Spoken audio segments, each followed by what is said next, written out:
quero ser fiel àquilo que o Senhor falou comigo nesta tarde. Atos, capítulo 20, versículo de número 7.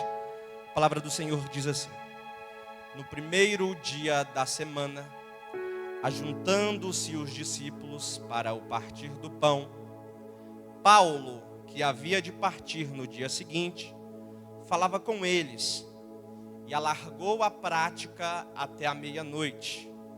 Havia muitas luzes no cenáculo onde estavam juntos, onde estavam reunidos. E estando um certo jovem, por nome Eutico, assentado numa janela, caiu do terceiro andar, tomado de um sono profundo que lhe sobreveio durante o extenso discurso de Paulo, e foi levado como morto. Porém, Paulo, descendo, inclinou-se sobre ele e, abraçando, disse: não vos alvoroçais, pois a sua alma está nele. Amém? Meus irmãos, o texto mencionado, escrito por Lucas, lá no Evangelho de Atos, nada mais é do que uma continuação do Evangelho de Lucas. Lucas, ele escreve os Atos dos Apóstolos, ou conhecido como Atos do Espírito Santo, endereçado a Teófilo. Quando Lucas ele escreve o seu primeiro livro, ele diz: ó excelentíssimo Teófilo, e ele dá uma direção daquilo que foi empreendido a ele, através de narração dos fatos. Lucas ele não é testemunha ocular do ministério de Jesus Cristo, mas ele acompanha pessoas, discursos, e ele escreve o Evangelho de Lucas endereçado a Teófilo. Lucas ele quer registrar como a igreja ela iniciou o Evangelho de Atos. O cristianismo estava crescendo rapidamente e havia muitas histórias diferentes circulando como tudo começou. Lucas ele vai pegar toda a narração dos fatos, relatos de pessoas que viram o que realmente aconteceu, e ele começa a organizar o livro de Lucas, e ele começa a organizar o livro de Atos. A Bíblia vai dizer lá em Lucas, no capítulo de número 24 e no versículo de número 49, que Jesus Cristo, antes de subir ao céu, ele dá uma ordem, dizendo: ficai, pois, em Jerusalém, até que do alto sejais revestido de poder. O Senhor dá uma ordem à igreja: olha, vocês permaneçam em Jerusalém até que do alto vocês recebam o Espírito Santo. E após a ressurreição, Jesus Cristo ele promete, ele ordena aos discípulos que eles sejam suas testemunhas até os confins, até o fim da terra. E a Bíblia no livro de no livro de Atos, vai dizer que eles permanecem fiéis ao Senhor, obedientes à palavra, e recebem a promessa. E a primeira verdade que eu aprendo no texto é que todas as vezes que o Senhor ele me faz uma promessa, quando eu permaneço fiel, essa promessa vai me alcançar. Os crentes permanecem fiel, aguardando a promessa que o Senhor deu a eles. E a Bíblia vai dizer que no capítulo 2 de Atos, o Pentecostes, a descida do Espírito Santo sobre eles, e cumpre-se ali o que o Senhor prometeu. 50 dias após a Páscoa, os apóstolos, eles recebem o Espírito Santo e eles passam a falar em novas línguas. O Evangelho de Atos, livro de Atos, vai dizer no capítulo de número 3 que Pedro ele cura um coxo. A Bíblia vai dizer que Pedro ele dá um discurso e nesse discurso ele colhe quase 3.000 almas. A Bíblia vai dizer que no portão belo do templo, Pedro ele cura um homem coxo há mais ou menos 29 anos. A Bíblia vai dizer que esses apóstolos são perseguidos, que eles são presos, que eles respondem diante do Sinédrio. A igreja passa a crescer rapidamente, só que o povo de Deus eles são perseguidos. E a verdade que eu aprendo na palavra é que quanto mais o povo de Deus é perseguido, quanto mais o povo de Deus é atacado, quanto mais o povo de Deus é afligido, mais ele cresce. Êxodo capítulo de número 1, versículo de número 12, a palavra de Deus diz que quanto mais o povo apanhava, quanto mais o povo era afligido, mais o povo de Deus crescia. E nós, como povo de Deus, nós devemos ser igual massa de bolo. Quanto mais está batendo, quanto mais está apanhando, mais nós estamos crescendo. Dói, dói. Mas a palavra do Senhor diz que nós devemos permanecer firmes na presença de Deus. Os apóstolos são presos, respondem. Paulo pede autorização para perseguir. No capítulo de número 7, a Bíblia vai dizer que o primeiro mártir é morto em nome de Jesus Cristo, Estevão. A expansão do cristianismo, ela torna-se tão rápida a ponto de, no capítulo de número 9 do Evangelho de Atos, a Bíblia nos conta a história da conversão de Paulo. E após Paulo se converter ao Evangelho, ter um encontro com Jesus, Paulo ele vai pregar o Evangelho. E Paulo ele é o maior propulsor do Evangelho depois de Jesus Cristo. É quem mais prega, é quem mais escreve carta, é quem mais exorta, é quem mais ensina acerca do cristianismo. E a Bíblia vai dizer que Saulo é convertido agora. E após a conversão, após ser curado de uma cegueira, ele é batizado. Capítulo 9 do livro de Atos, versículo de número 17 até o 18, a Bíblia vai dizer que as escamas caem dos seus olhos. E agora o que era perseguidor passa a ser perseguido, vai pregar a palavra de Deus. No capítulo de número 10 do livro de Atos, a Bíblia vai dizer que Pedro, ele entende aquilo que Deus quer com ele, e ele fala, olha, agora é necessário pregar a palavra a todos os gentios. A palavra não é só para o povo judeu, e ele entende essa mensagem de Deus. E Paulo começa a fazer as suas viagens missionárias com Barnabé, depois Silas. Lucas o acompanha em várias viagens, pregando o Evangelho, estabelecendo igrejas em diversas cidades do Império Romano. Meus irmãos, esse é um breve resumo que está inserido no contexto do livro de Atos. Tem um pregador que eu admiro muito, ele diz que um texto sem contexto, ele vira pretexto. Então, para nós entendermos aquilo que o Senhor quer falar conosco essa noite, é necessário entender todo o contexto da história. Após todos esses acontecimentos, a Bíblia diz que Paulo agora inicia sua viagem pregando o Evangelho, pregando a palavra de Deus, convertendo aqueles que não acreditavam. Paulo ele vai até a cidade de Troade. E Paulo, é a última visita que Paulo está fazendo a essa cidade. Paulo não sabe se vai voltar a essa cidade. E aí Paulo está pregando no primeiro dia da semana, num domingo. Paulo é organizado com os discípulos para partir o pão, culto de ceia. Culto de ceia no domingo, Paulo ali está dando o seu discurso, e a Bíblia vai dizer que o discurso dele vai até a meia-noite. A primeira verdade que eu aprendo no texto é que culto que é bom tem hora para começar, mas não tem hora para acabar. Paulo começa o culto pregando e o seu discurso se estende até a meia-noite. Ninguém levantou, ninguém ficou inquieto.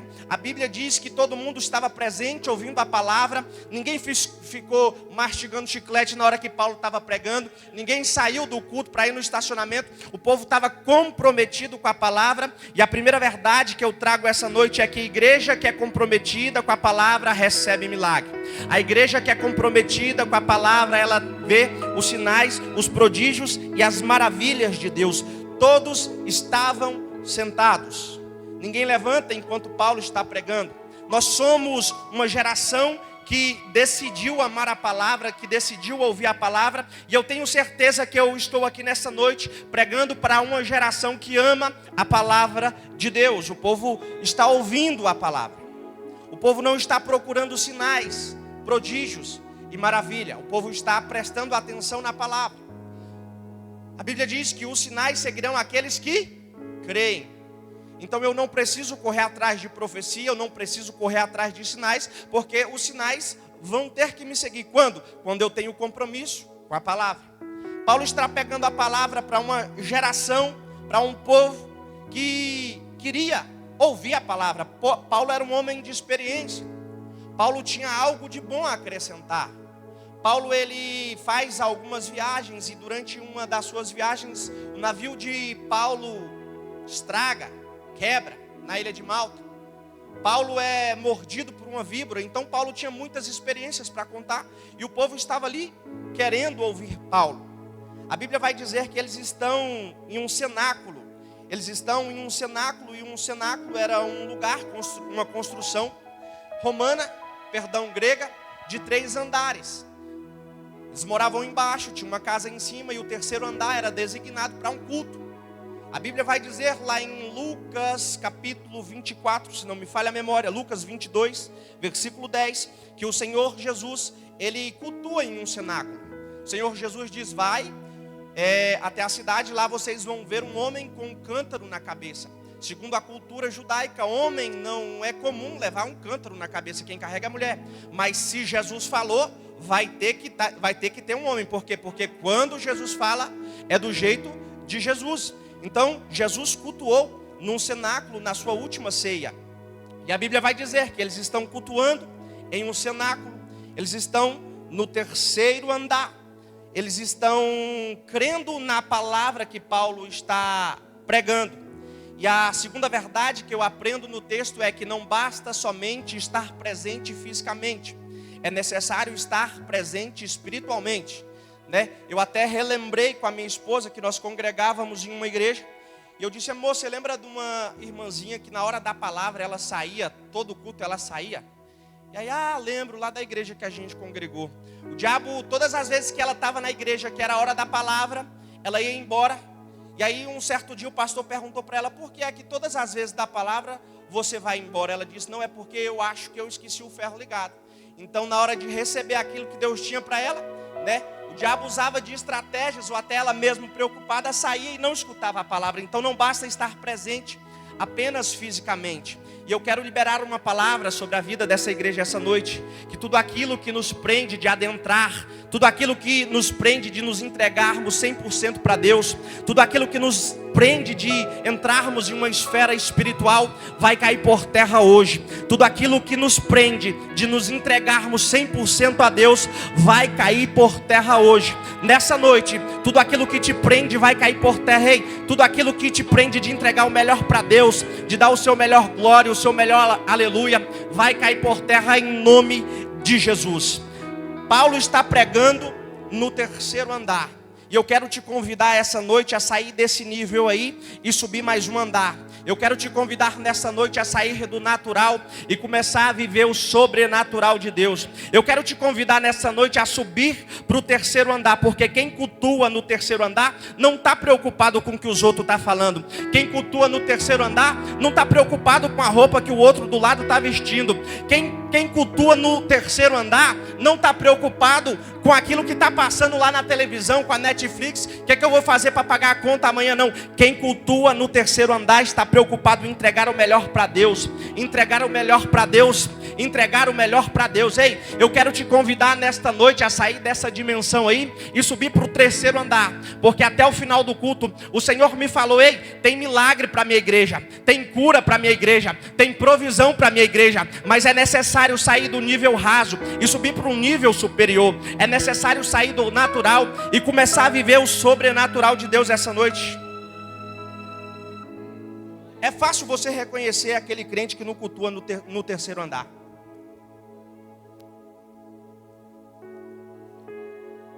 Geralmente esse tipo de crente é aquele que diz assim, esse culto não acaba. Eu quero ir embora assistir Fantástico. Fantástico é ver Deus batizando, libertando. Fantástico é ver Deus curando.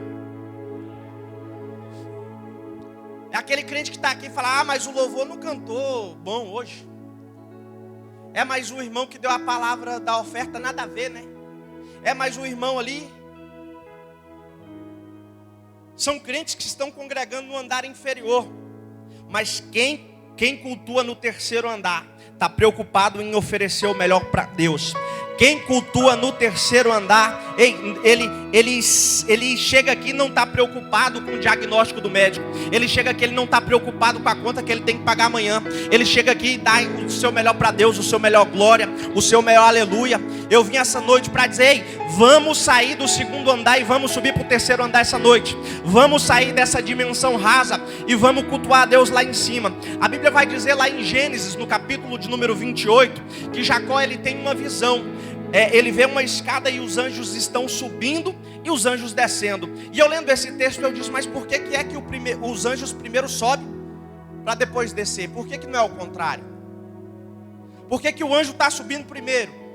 A escada, essa escada que o anjo está subindo, lendo a palavra de Deus, eu entendi que para receber aquilo que Deus tem para me entregar, primeiro eu tenho que subir, primeiro eu tenho que entregar o melhor para Deus, porque eu não vim aqui para receber, eu vim aqui para integrar. Receber é só consequência daquilo que eu entrego para Deus.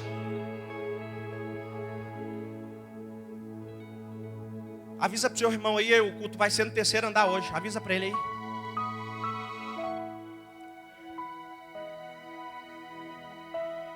A Bíblia diz que Paulo ele é um homem experiente. Paulo é um homem que tem intimidade com Deus. Paulo é um homem que viveu muitas experiências. Quando o navio de Paulo naufraga e ele é mordido por uma víbora, as pessoas olham para ele e dizem, agora ele cai, agora ele para. Aí Paulo sacode e joga a víbora no fogo. E continua o seu ministério pregando a palavra de Deus. E a verdade que eu aprendo com Paulo é que quantas pessoas não olharam para nós e disseram, ei, agora chegou a doença, agora ele para. Ei, agora chegou a enfermidade, agora ele para. Ei, agora os trem está tudo dando ruim, agora ele para. Só que eu vim liberar uma palavra de Deus para esse ano de 2025 para a sua vida. Ei, seu ministério não vai parar. Eu sei que teve muita gente que torceu contra, teve muita gente que olhou e diz, ei, agora cai. Só que Deus me trouxe aqui, eu quero ser boca de Deus para a sua vida essa noite. Você não vai parar, você não vai parar. O ano de 2025 vai servir de experiências para você contar dos testemunhos que Deus já vai fazer na sua vida. Você não vai parar. Por quê? Porque Paulo tem um objetivo. Paulo tem um objetivo no culto dele. Qual que é o objetivo? Partir o pão. O objetivo do culto de Paulo é partir o pão. E nada vai impedir Paulo de cumprir o seu objetivo. Nem mesmo um jovem morto. Deixa eu liberar uma palavra sobre a sua vida essa noite. As intempéries da vida, as dificuldades da vida não vai impedir de você viver os propósitos de Deus. O propósito de Paulo aqui é partir o pão, e ele vai partir o pão. Por quê? Porque a partir do momento em que eu estou no terceiro andar, a partir do momento em que eu entrego o melhor para Deus, a partir do momento em que eu estou no centro da vontade de Deus, o Senhor, a Bíblia diz que automaticamente Ele fará pela minha vida.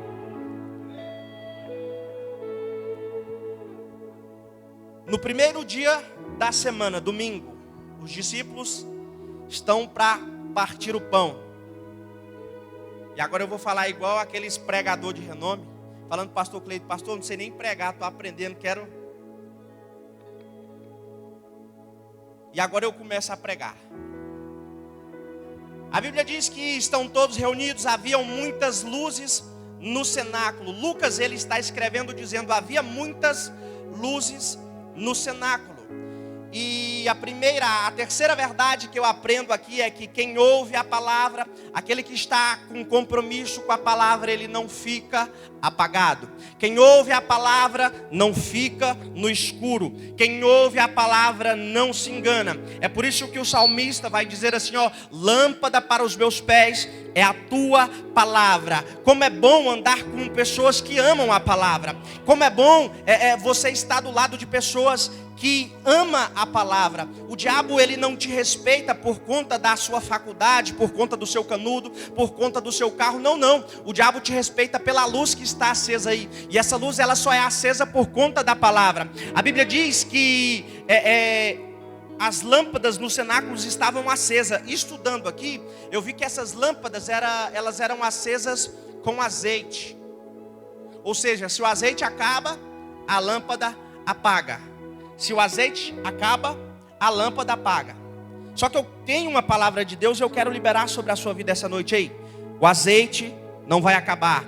A lâmpada não vai se apagar. É por isso que Salomão, escrevendo aos Eclesiastes, no capítulo de número 8, no versículo de número 9, ele diz que todo tempo seja branca as suas vestes e que nunca falte o quê?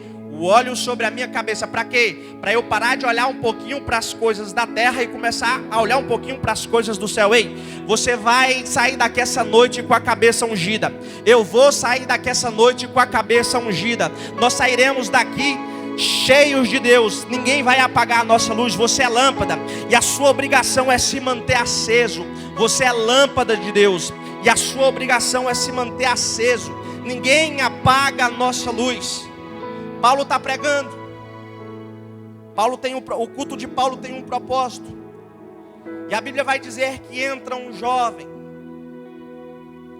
de aproximadamente, segundo historiadores, de 9 até 14 anos. E esse jovem, ele se senta no beiral da janela.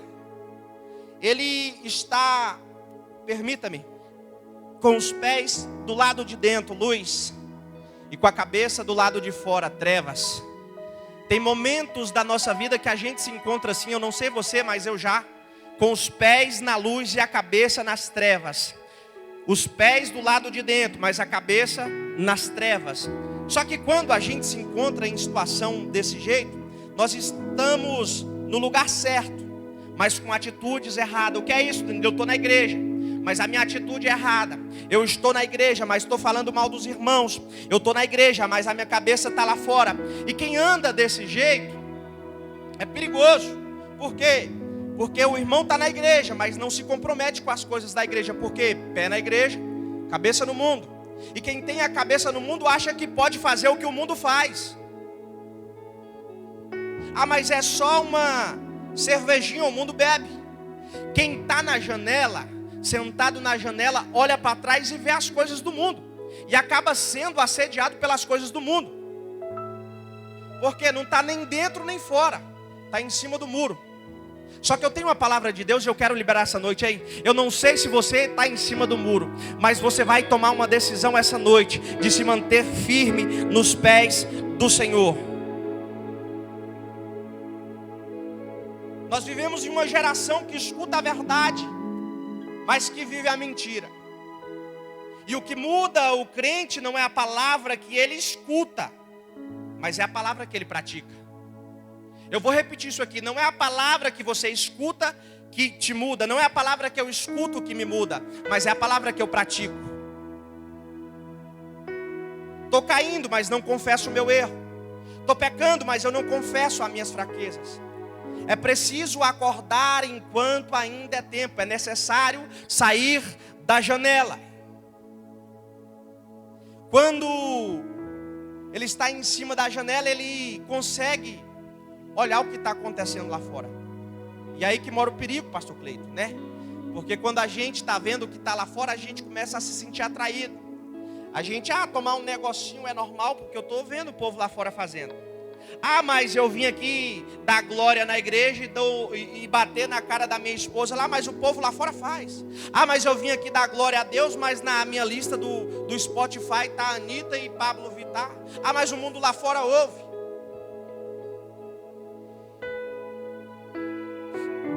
O problema do crente não está na janela. O problema do crente está naquilo que ele vê fora da janela. Por quê? Porque cabeça nas trevas e pé na luz não é caráter nosso. É por isso que Mateus, lá no capítulo de número 6, ele vai dizer assim, não é possível servir a dois senhores. Por quê? Porque você há de agradar a um e aborrecer ao outro. E Eutico está com a cabeça nas trevas, está com os pés na luz. Se Eutico cai para frente, pastor Jonathan, não era queda, era posicionamento. Mas Eutico cai para trás, cai do terceiro andar. Por quê? Porque se Eutico tivesse caído para o lado de dentro, a queda aconteceria para poder ensinar. Mas muitas vezes o erro, quando nós caímos, ele nos joga para fora da vontade de Deus. É por isso que Paulo, escrevendo a primeira carta aos Coríntios, no capítulo de número 10, e o versículo de número 12, ele disse assim, olha, Se vocês pensam que estão de pé, cuidado para não cair, um conselho de Paulo para nós. Então saia da janela. Não se assente no lugar que Deus não te chamou para sentar. Saia da janela. A Bíblia vai dizer que agora Eutico, ele é vencido por um sono profundo. E o sono profundo, ele não vem da noite para o dia, ele não vem, né? Ele dá sinais. E é mais ou menos dessa forma que o pecado vem na nossa vida. Ele começa a dar sinais. Primeiro vem a tentação, até o momento em que a gente cai. E um pecado repetido várias vezes, ele começa a cauterizar. E a gente começa até a pensar que aquilo já não é mais pecado. O nome disso é cauterização, é iniquidade. E é por isso que lá em Isaías, no capítulo 59, no versículo de número 1, a Bíblia diz assim, que é por conta são os nossos pecados que fazem divisão entre nós e Deus. Não é Deus que vira as costas para nós, não. É os nossos pecados que fazem divisão entre nós e Deus. E Eutico, ele é vencido por um sono profundo. E esse sono começa em pequenos espaços. E é mais ou menos assim que o pecado vem na nossa vida. A gente vai cedendo. Até que chega um momento em que a gente já não escuta mais a voz do Espírito Santo. Chega um momento em que a gente já não tem mais o temor. Chega um momento em que está tão cauterizado pelo pecado. E a Bíblia vai dizer que o pecado, ele gera 3 coisas em nós. Gera uma coisa em nós. Romanos capítulo de número 8. O pecado gera morte. Aí Eutico senta na janela.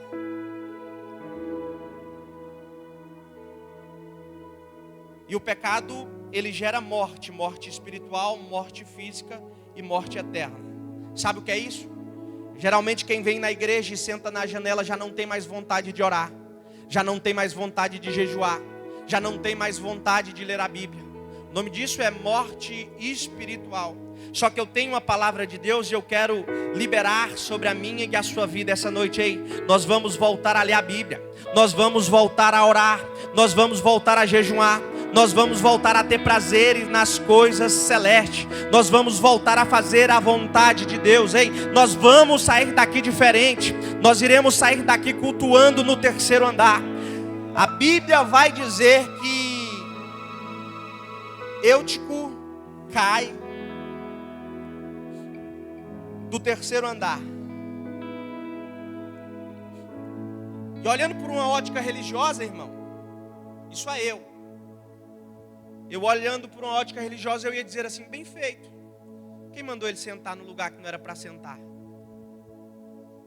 Olhando com uma ótica religiosa, isso é eu dizia isso. Só que a Bíblia me ensina que Eutico é uma alma, e Paulo vai descer. Paulo vai descer e Paulo vai abraçar. O problema é porque nós, como igreja, já não exercemos mais esse papel. Quanta gente você conhece que caiu e nós não fomos atrás? Quanta gente caiu e a gente não abraçou? Quantas pessoas caíram e a gente apontou o dedo? Aí Paulo vai ensinar que quem cultua no 3º andar não julga, vai atrás e abraça. Porque crente que anda no 3º andar é unido. Crente que cultua no 3º andar é preocupado com o irmão. Crente que cultua no 3º andar estende a mão ao invés de apontar. E aí Paulo vai descer, Paulo vai se inclinar e Paulo vai abraçar. Você já percebeu que nós somos o único povo que fala mal do mesmo povo? Fui espírita durante 5 anos. Nunca no espiritismo alguém chegou para dizer assim, me disseram, me falaram, me contaram, né? É os inimigos do crente. Se alguém chegar para você e dizer assim, fiquei sabendo, me disseram e me contaram, repreende em nome de Jesus. Nós somos um povo que fala mal do próprio povo. E aí Paulo desce. Paulo estende a mão Paulo estende a mão para aquele que precisa de ajuda. A Bíblia vai dizer que Paulo não falou nada. Paulo não diz nada, ele se inclina, estende a mão e abraça. E uma verdade que eu aprendo no texto é: tem gente que não precisa que a gente fala nada, só de um abraço. Tem pessoas que só está precisando de um abraço dentro da igreja. Só que a gente cultua tanto no andar de baixo que a gente não consegue entender. Porque crente que cultua no terceiro andar tem discernimento de Deus igual Paulo tinha. Como é que a gente sabe que uma pessoa está morta? Pelos sinais vitais. Só que como é que Paulo sabe que a alma ainda estava nele? Tem como saber se uma alma saiu da pessoa? Não tem. Só que Paulo vai dizer assim, ó, a alma ainda está nele. Porque quem cultua no terceiro andar tem discernimento de Deus. Quem cultua no terceiro andar estende a mão ao invés de apontar. Quem cultua no terceiro andar abraça ao invés de julgar. Quem cultua no terceiro andar não deixa o irmão morrer. Paulo estende a mão. Paulo vai dizer que ele está vivo. Meus irmãos, a última coisa que nós precisamos fazer hoje é apontar o dedo para aqueles que erraram.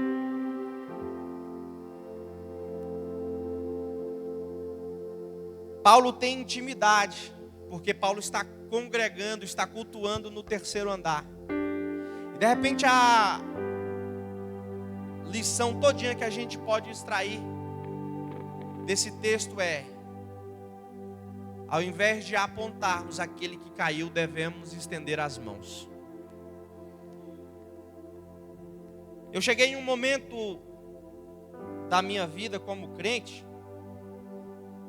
que eu falei, amor, eu não quero mais saber de nada de igreja, eu não quero mais saber de pastor, eu não quero mais saber de nada, eu vou sair.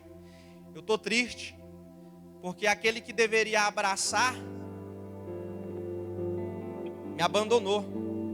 Aquele que devia estender a mão, não veio atrás. E a gente começa a se frustrar, só que aí o Espírito Santo vem nos consolar e diz, continua olhando para o alvo que é Cristo. E aí eu fiquei tão revoltado que eu falei, eu não quero mais saber de igreja a partir de hoje. Não quero mais saber de igreja. Irmãos, e se tem uma coisa que Deus sabe fazer é trazer a gente para perto dele. Quando Abraão deixou de construir altar, achou que estava muito ultrapassado, Abraão vai plantar um bosque. Abraão era um homem que vivia oferecendo altar a Deus e Deus se agradando. A Bíblia vai dizer que Abraão prosperou, que Abraão tem um filho, que Abraão não poderia ter filho, mas Deus dá um filho a ele. E depois que Abraão consegue muitas coisas, Abraão deixa de construir altar e vai plantar um bosque. Só que aí Deus fala para Abraão, Abraão, eu te chamei foi para construir altar, não foi para plantar bosque não. Me dá seu filho, seu único filho. Aí Abraão faz o quê? Entrega. Vai fazer o quê? Altar. O Senhor sabe como nos trazer para perto dele. E aí eu disse para Deus, Deus, eu já não quero mais saber, eu não prego mais. Estava revoltado. Não faço mais nada na obra de Deus. Se eu for, vai ser para ficar sentado lá só assistindo. Não faço mais nada não. E aí, o pastor Alisson foi lá, visitou, conversou, orou. E aí, uma semana depois, irmãos, que o pastor Alisson orou, eu fui diagnosticado com câncer no estômago. E aí eu falei, Deus, mas eu te servia, eu pregava a tua palavra, eu fazia tudo, e agora o Senhor vai coloca um câncer em mim? E eu comecei a questionar Deus, pastor. E aí eu fiz a cirurgia, retirei um tumor de mais ou menos 7 centímetros no estômago. Fui no doutor e ele disse, olha, você vai ter que fazer quimioterapia, porque ainda ficou margens. E eu questionando a Deus, Deus, mas tá bom, Senhor, se o Senhor me curar, eu volto a pregar. Deus, se o Senhor quiser me curar, eu volto a fazer a tua vontade. E às vezes a gente quer fazer barganha com Deus, né? Só que às vezes a gente esquece que quem manda é Ele que é o dono, é Ele que faz. A gente é só um pincel, o artista é Ele. E aí eu disse, tá bom, Senhor, eu prego. Aí o pastor Wallace falou, você vai pregar tal dia. Eu disse, pastor, conta comigo. Irmão, você vai organizar, conta comigo. Irmão, você posso, conta comigo, eu estou aqui para servir. Na sexta-feira à noite ele falou, você prega. Eu falei, pastor, eu estou, conta comigo. Porque o Senhor sabe como nos trazer para perto dele. E deixa eu testemunhar algo para aumentar a sua fé essa noite. E eu disse, Senhor, eis-me aqui, estou aqui para fazer a tua palavra. E eu estou aqui, Senhor, para estender a mão para aquele que caiu. Aquele que ninguém quer mais, Senhor, pode me mandar lá que eu vou pregar, eu vou abraçar. Porque eu sei que um abraço cura. Eu sei que um abraço vale mais que 1000 palavras, Senhor.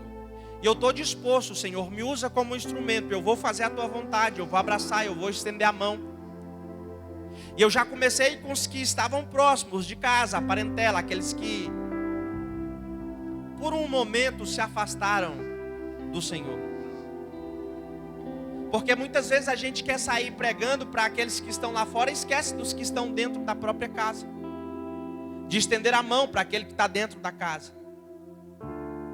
Tinha uma irmã, eu não sei se eu já contei isso aqui, lá do meu setor, e ela pregava assim para mim, ô seu endemoniado, você vai para o inferno. Ela tinha um jeito radical de pregar. E os filhos dela tudo desviado nas drogas. E uma vez o irmão disse para ela, irmã, você tem que vigiar mais, né? São os da sua casa, você tem que abraçar mais, estender mais a sua mão. Quando seu filho drogado chegar, não discuta com ele não. Pega a roupa, lava, começa a profetizar na vida dele. Ó, vou lavar, você quer comer alguma coisa, meu pastor? Você vai vestir o que hoje, meu pastor? E começa a profetizar a palavra de bênção sobre a vida dele. Certo dia ele chega drogado em casa. E ela tomou posse daquela palavra e falou, André, o nome dele. Ô meu pastor André, você quer comer o quê? Ele já achou estranha aquela atitude. A mamãe vai lavar a sua roupa, você vai tomar banho, a mamãe vai colocar a roupa aqui, a toalha para o pastor André. Vai lá, e o André sem entender. E a irmã Neide foi para a igreja nesse dia de culto, Deus é amor. A irmã Neide está orando, a irmã Neide está buscando a Deus. E aí vem o André lá do fundo. Aí o pastor pregou, alguém quer aceitar, entregar a sua vida essa noite? Aí vem o André, entregando aos pés do Senhor. Está lá o André até hoje, pegando a palavra, o evangelho do Senhor. Porque muitas vezes a gente abraça os de fora e esquece de abraçar os de casa. A gente estende a mão para os que estão fora e esquece de estender a mão para os que estão em casa. Levante, eu quero orar com você, se coloque de pé.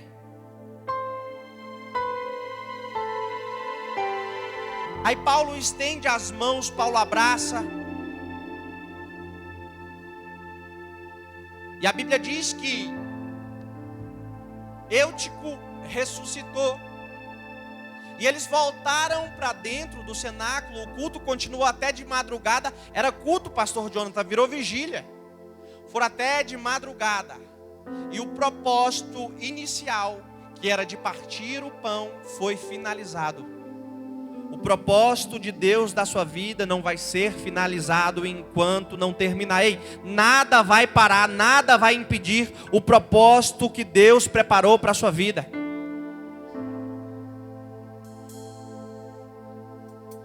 A Bíblia diz que Agora eles voltam para dentro, vira vigília, vira a noite, estão pregando, estão cheios do poder de Deus, para Paulo ir embora no outro dia. E terminando a palavra eu disse: Senhor,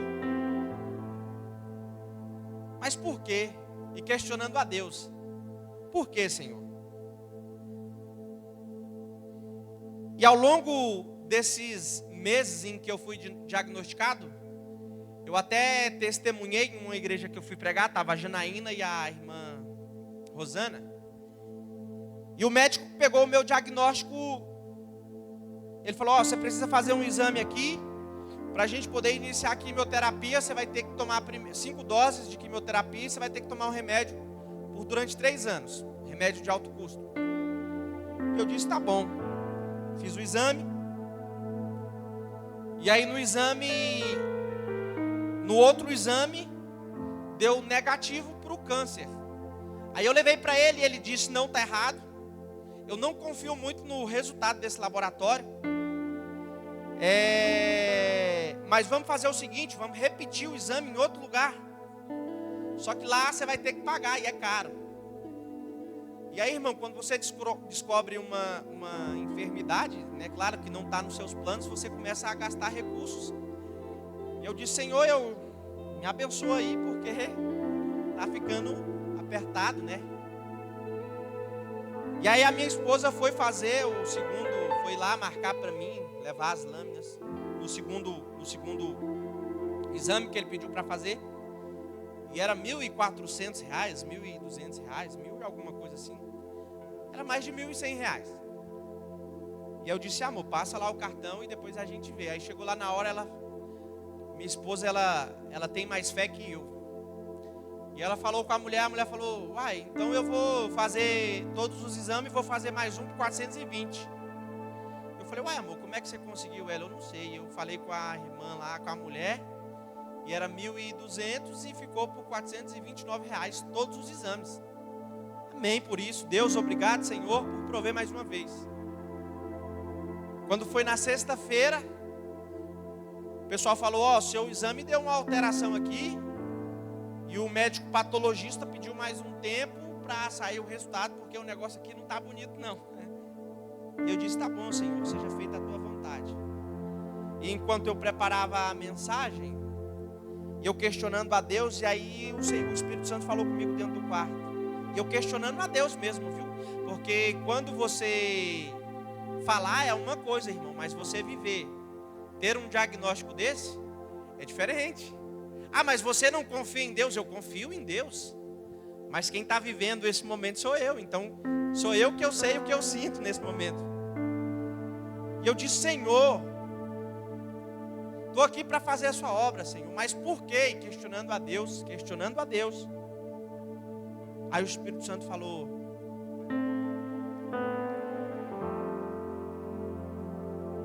a minha graça não te basta? Aí eu disse: tá bom, Senhor, a tua graça me basta. E eu disse: Senhor, mas por que agora eu estou fazendo? Por que eu fiz tanto e ainda não fui? Ou por que o Senhor me colocou essa enfermidade? Aí o Espírito Santo falou comigo: abre lá o resultado. E eu disse: não, eu recebi uma notícia na sexta-feira que esse trem vai demorar. E a gente é teimoso, porque quando a gente está cultuando no segundo andar, a gente ainda fica na dúvida: será que é Deus que está falando? Será que esse negócio é de Deus? Mas crente que congrega no terceiro andar tem certeza da voz que ouve. Crente que congrega no terceiro andar tem certeza da voz que fala com ele. Crente que congrega no terceiro andar, que cultua no terceiro andar, irmão, sabe da voz do Todo-Poderoso. Aí eu abri o resultado do exame, olhei o exame estava pronto. E lá no exame estava assim, negativo, negativo e negativo. Eu não sei se você aí entendeu, mas o Senhor me falou: ei, enquanto você faz por mim, eu faço pela tua casa. Enquanto você está cultuando no terceiro andar, estou eu fazendo. O resultado do exame sim deu negativo de novo. Posso até levar lá, o médico falar que tem que fazer em outro lugar porque está errado. Mas eu confio na voz daquele que eu sirvo. Eu confio no Deus que faz milagre. E eu quero profetizar sobre a tua vida essa noite aí. O Deus que faz milagre está nesse lugar. Ele vai curar você. Ele vai visitar a tua casa. Ele vai visitar a tua família. Enquanto você adora Ele, enquanto você adora o nome dEle aqui, Ele está operando. Deus, eu quero te apresentar, Senhor, todos esses crentes que estão com a mão levantada, Pai. Quero te pedir, Senhor, Pai querido, santo, amado e fiel. O Senhor, Deus querido, é o Deus que faz milagres. Pai, eu quero profetizar cura, Pai. Pai, eu quero profetizar nesta noite porta aberta. Pai, eu quero profetizar, Senhor, uma gota do teu sangue, Pai, sobre a vida daqueles que precisam de um milagre que só o Senhor é capaz de fazer. Pai, em nome de Jesus, nos leva, Senhor, a cultuar numa dimensão mais alta, Pai. Que possamos sair daqui alimentados, cheios da Tua palavra. Que possamos sair daqui desta noite, Pai, cheios pelo Teu Espírito Santo, Pai. Que possamos, Senhor, cultuar de forma diferente. Que possamos voltar a cultuar, Pai, no terceiro andar. Sair do natural, Pai. Começar a viver o sobrenatural do Senhor, Deus. Deus, eu te peço nessa noite, Pai. Visita, Senhor, mentes que estão cansadas. Visita, Senhor, almas abatidas que entraram aqui essa noite, Pai. Pai, a Tua palavra diz que tem poder para curar, Pai. Eu quero liberar a Tua palavra nesta noite, Pai. Eu quero liberar cura, Senhor, em nome de Jesus. Eu quero liberar milagres, Senhor, em nome de Jesus. Eu quero liberar, Senhor, nesta noite, Pai, bênçãos sem medidas, Pai, sobre a vida da Tua igreja, Deus. Em nome de Jesus, em nome de Jesus, em nome de Jesus. Eu quero liberar uma palavra sobre a vida daquele irmão ali, que eu esqueço o nome dele, o esposo da irmã Selma, Iron. Só lembrar de... Irmão, enquanto eu estava pregando, o Senhor falava para mim, fala para ele que estou eu hoje entrando numa causa. Estou eu hoje abrindo uma porta dentro de outra porta. Eu não sei o que o Senhor quis dizer, mas Deus manda te dizer assim, ó, estou eu hoje abrindo uma porta dentro de outra porta. E não acaba o ano sem antes Ele ver este milagre. Você vai me ver aqui de novo, eu vou estar aqui. Cadê a irmã Rosana? Seja profeta de Deus na vida daquele casal ali, ó. Cadê? Irmão, abraça ele aí, eu quero orar por vocês. Eu queria convidar a equipe de louvor para cantar. Eu quero orar. Soberano Deus, querido e eterno Pai, Deus, eu te apresento, Senhor, a vida deste casal, Pai. Eu não conheço, mas o Senhor, Pai, é o Deus que sonda o pensamento. O Senhor, Pai, é o Deus que faz milagre, Pai. Pai, visita nesta hora, Pai, a alma do teu filho, uma alma cansada, Pai.